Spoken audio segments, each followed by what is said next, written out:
Looking forward to what Dave has to say about all this stuff surrounding the head coach. I know he wasn't the first choice, Dave, and I know we've talked a lot about him in the past, but with Andy in this week, or the Eagles playing Andy, I think it certainly brings to light how good Andy was. And looking back, I know it seemed like it was time, and many people thought that Andy would just kind of take the year off and then maybe resurface. He jumped right back in the game and really hasn't missed a beat. 11 of his 18 seasons, he's had double-digit victories, but, of course, no Super Bowl. But looking back, did the Eagles make the right decision firing Andy Reid? Honestly, yeah, I think they did. It was by the time the 2012 season it was coming to an end, it was pretty clear that they needed to change, just to change the culture, change the way that things are, they do things. And Andy, I don't want to say he wore out his welcome, because obviously he achieved a tremendous amount of success with the Eagles, but I think it was best for both him and for the team. I think for him to them to part ways and him to go in a different direction. I think one thing we've learned from this whole thing, though, is Andy landed on his feet, and he's been pretty good. The Eagles still trying to find out whether they have their guy or not. Yeah, that's true. That's true. I mean, obviously they thought Chip Kelly was the answer, and that turned out to be they couldn't have been more wrong on that. And the jury's still out on Doug. I mean, I know people have been kind of down on him lately. Yeah, it seems like every time he makes a controversial call or a questionable decision, that people are all over him. He's not qualified. He's not this. He's not that. But I think you got to just have a little bit of patience and see what happens by the end of the year.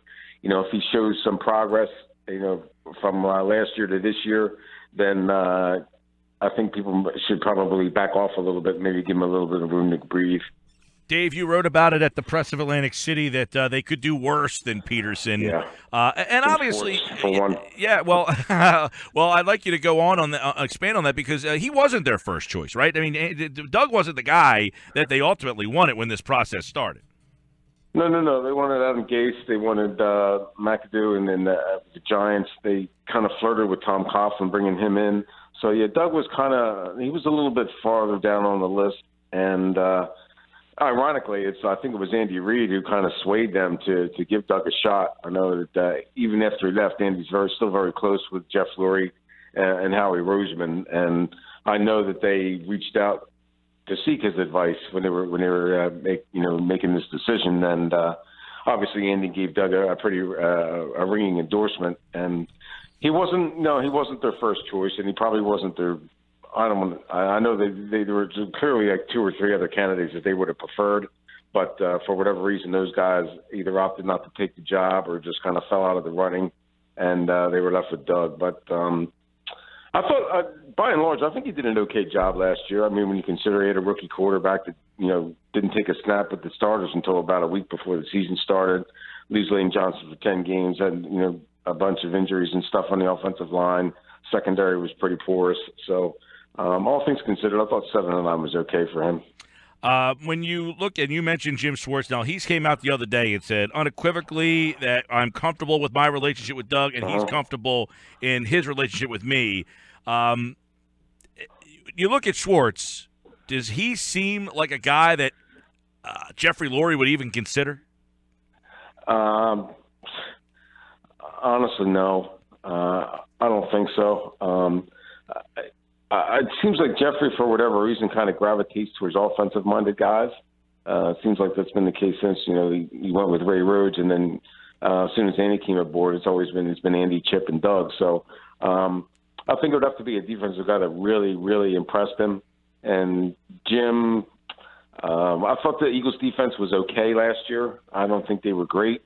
Billy Davis took a lot of heat for the way the defense played when he was here, but all things considered, when you talk about the pace that they were forced to play in, the number of 3 and outs that the offense had, the defense wasn't able to catch his breath, which is, Kerry Williams kind of touched on that, a few years ago. So I don't know that Jim's defense has been that markedly better than what Billy Davis put out there. Although I will say that I'm expecting much better things this year, considering the talent that they have.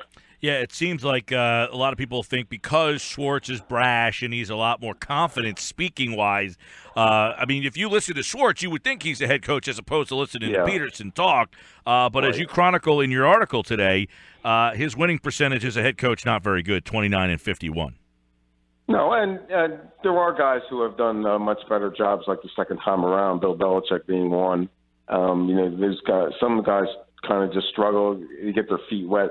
They take a few steps back, wait a couple of years, then they get another shot, and oftentimes they do much better. But I don't know. I just don't think Jim. I'm not sure that he's really interested in being a head coach right away yet. I think he knows that he's more comfortable with the defensive coordinator role. I think just taking that game plan, shaping the talent around what he has, and his system, and he seems to have a pretty good rapport with the defensive players. I think that's kind of what prompted this whole thing, maybe a little bit.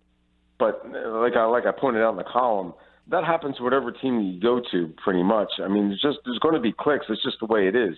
When you have an offensive-minded head coach, they tend to gravitate towards the offensive players, and defensive players can side with the defensive coordinator. You saw it with Jim Johnson and Andy Reid. You see it almost everywhere. So I don't know that there's any sort of divide, or that Jim is kind of acting like I don't think he's pulling a Jim Washburn by any stretch. I mean, that was kind of a disastrous situation when he was with the Eagles. But Jim seems a little bit more comfortable in his own skin, if that makes any sense. He just seems to be, I think he's at least content for now to be a defensive coordinator without being a head coach. Is he popular amongst the defensive players?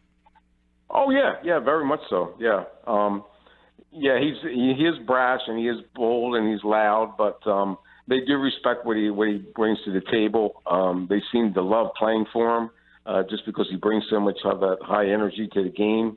And defensive players by nature are pretty aggressive and pretty fiery anyway. So I think when you have a coach that has the same qualities, I think you tend to really embrace that and enjoy playing for a guy like that. Dave Weinberg from the Press of Atlantic City is with us here as the Eagles getting ready for the Chiefs here. Doug Pederson, again, you wrote about the fact that they could do a lot worse to them. How did you think he did in Week 1? Even though they won, people still being critical of Doug, and the play calling was questionable. They didn't run the ball all that much.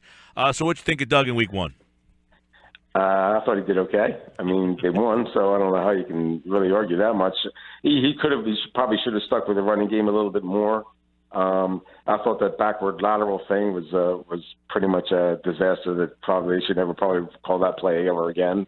But it seemed like they were making a conscious effort to try to feed the ball to Aguilar for some reason. Not that he played bad or that they shouldn't, because I thought he played well, but it seemed like it was Doug's way of saying, look, we're going to show you that this guy – we should have traded Matthews, and this guy can play.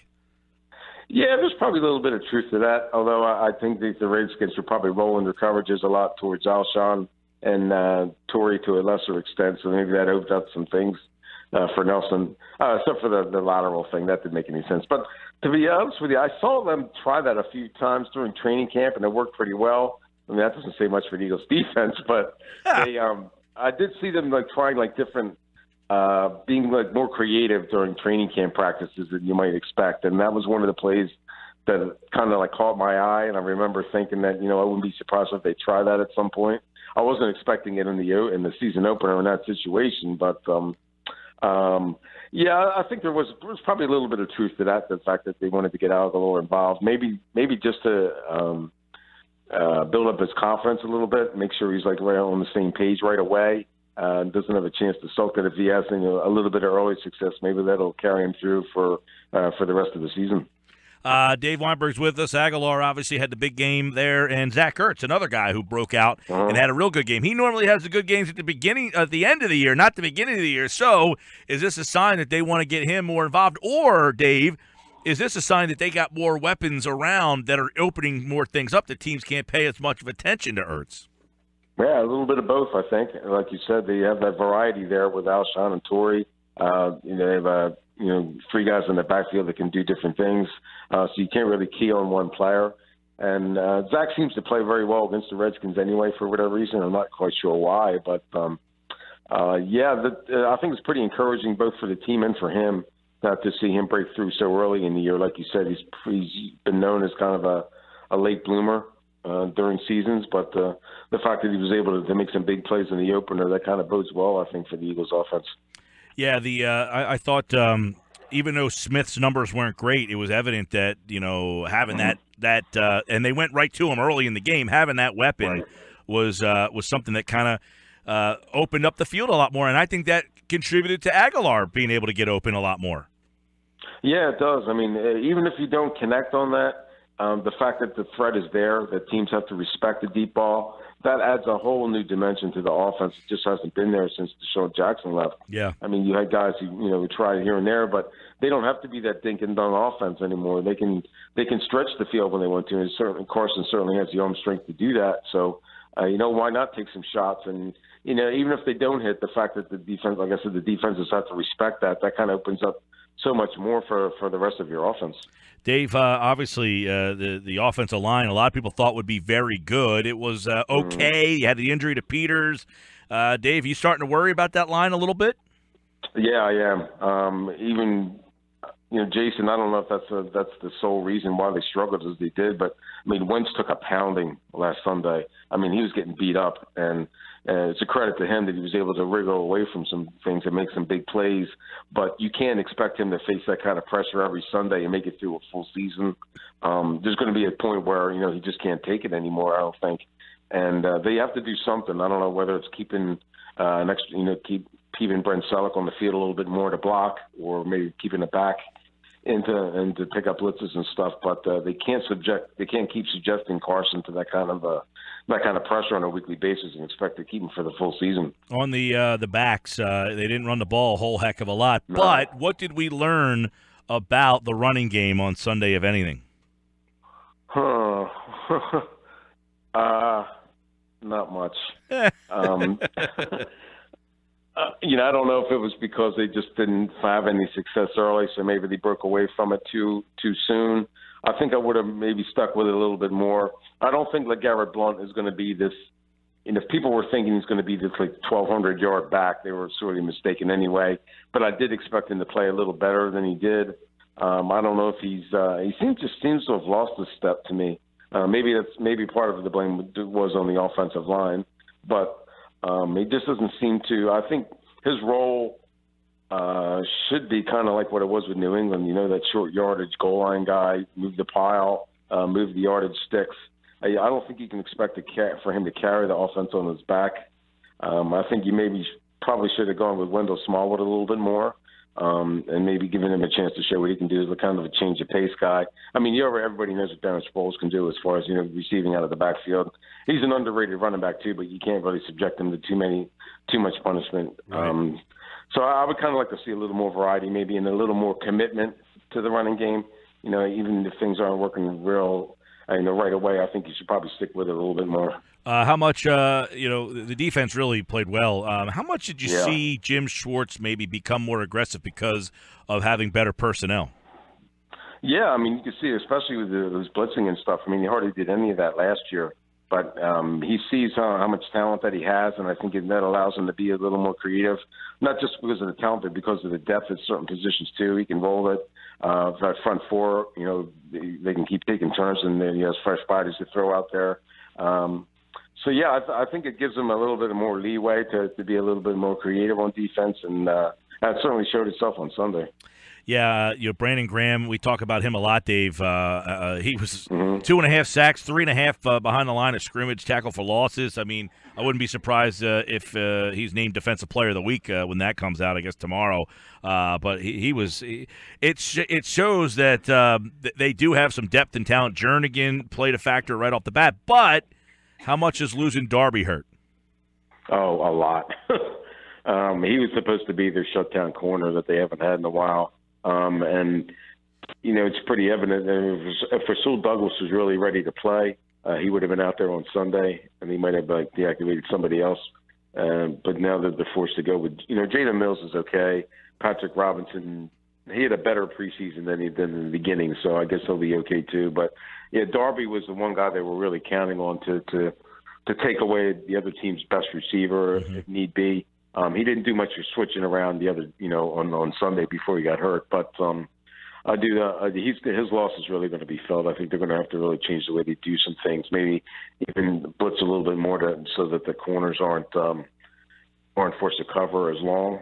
But, it's going to be a real challenge for Jim to see what he can put up with now without Ronald out there. All right. What kind of challenge? I know it's early, but this Kansas City team obviously looked pretty good on Thursday night. They got a lot of speed. We know they're going to be very well coached. And big challenge here. What kind of challenge is Kansas City? Talking to Pederson today, what did he sound like is the big challenge for this week? I talked to both him and Andy Reid today. Andy was on the conference call. So, yeah, they were both Doug actually, having worked with the Kansas City offense for a few years, he knows what Alex Smith is capable of doing. He's a big fan of his. And Alex may not get enough credit sometimes for what he's able to do, his athleticism, as decision-making. He's a very cerebral kind of guy, but he's also he also has more athletic ability than what people think. So he's kind of like it's going to be like a big chess match, I think, between Alex and Andy and Jim Schwartz to see if they can find ways to contain him. But like you said, they have other weapons too. The rookie running back, he fumbled on his first carry, bounced back with 148 yards. Tyreek Hill's as fast and elusive as ever. So, and Travis Kelsey, Jason's brother, going for family bragging rights. So it's going to be a big challenge for the Eagles defense, I think, on Sunday. Now, Dave, entering 25 years of covering the Philadelphia Eagles. So you missed the strike, right? You weren't there for the strike season. No, I was not. 87? No. Yep. I mean, I was with the paper then, and I remember covering a few games with Ed Hilt, who was our beat writer at the time.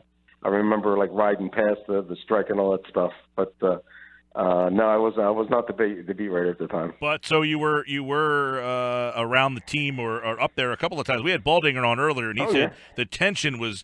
I don't know if you saw the 30 for 30 last night, but he said the tension was unbelievable, specifically when they came. When the strike ended, but they didn't get the strike over in time, so they had to sit in the same locker room with those guys. Apparently, it was an ugly scene. Yeah, especially with several teams. And Washington was kind of an interesting situation, though, and the fact that it seemed like the fans almost embraced them. It was like that was the basis for the movie The Replacements. They were playing down in Washington in the fictional movie, but it seemed like that was a part of that was really true, that the fans kind of really embraced the replacement players. And to their credit, they had a pretty good replacement team, which really wound up really helping them not only get to the playoffs, but to win the Super Bowl. And that was kind of like Buddy Ryan's mistake. I mean, he gave no credence, no credit, he didn't even bother with the replacement players that he had to work with. He could care less that they got beat. He was more about siding with the guys who were on strike. And it turned out to hurt them in the long run. I mean, if you win those couple games, maybe you're in the playoff hunt. Mm-hmm. But it was kind of like differing points of view depending on what city you were in. But you're right, there was a lot of tension with the Eagles, that's for sure. Yeah, I know there's been a lot of stories about the Eagles and the way their players handled it. A lot of the Cowboy guys crossed. I mean, it was a good 30 for 30 last night. It was. Hey, of course, New Jersey Boxing Hall of Famer Dave Weinberg covered the boxing game. You got a great one this weekend. I haven't talked to you since the Mayweather fight. What'd you think of the McGregor-Mayweather fight?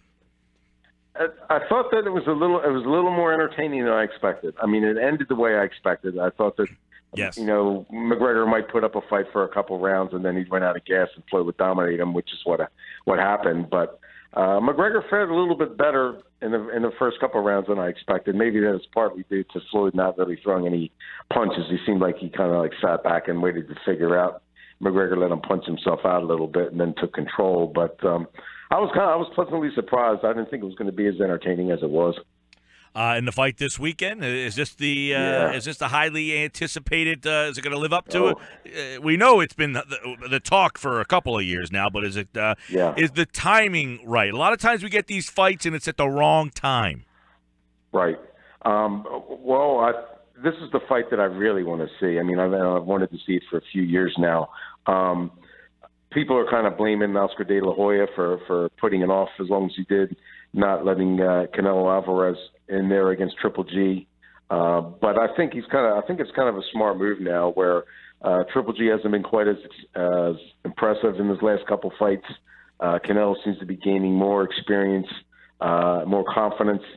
I'm expecting a really, really entertaining and a really good fight. It's the kind of fight that even like the non-boxing fans, I think, will be drawn to. If you have a chance, this is one fight that I would definitely recommend watching because I don't think there's no chance this is a boring fight. None at all. That's good. And as I saw you tweet, bring back boxing to Atlantic City. Yeah. That's not happening with a fight like this, right? But it's definitely worth checking out in the city somewhere if they're airing it anywhere. Because if this fight turns out to be a good one, which many people anticipate, I mean, it's the kind of thing that could springboard. I guess the question really is, what's next after this one? Because this is the biggest one that they could put together. Can they put something together after this? Could it springboard into something that get boxing to where Atlantic City would want to bring fights back?